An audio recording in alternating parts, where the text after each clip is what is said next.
Italians, who still had superior weaponry but low ammunition. The battle raged on for a few hours before the ammo finally ran out, and the Ethiopians routed their enemies, almost wiping them out entirely. This considerably angered the surviving Italians and their authorities, which turned the newfound war into not only a political struggle, but also a personal vendetta.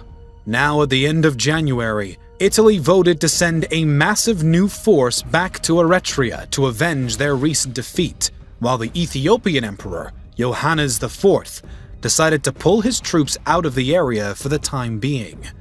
This ended up being a wise move, as the Italians were suddenly plagued by disease and forced to return home by March.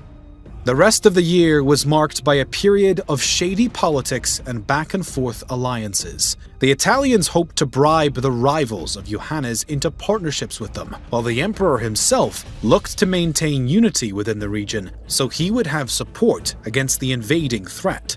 Ultimately, with the death of Johannes as he fought elsewhere against the maddest Sudanese threat, the Italians found some degree of success, as the monarch was succeeded by Menelik of Shiva, whom they had previously formed an alliance with. This brought about the treaty in which Italy's new possessions throughout the establishment of Italian Eritrea were recognized by the Ethiopian Empire.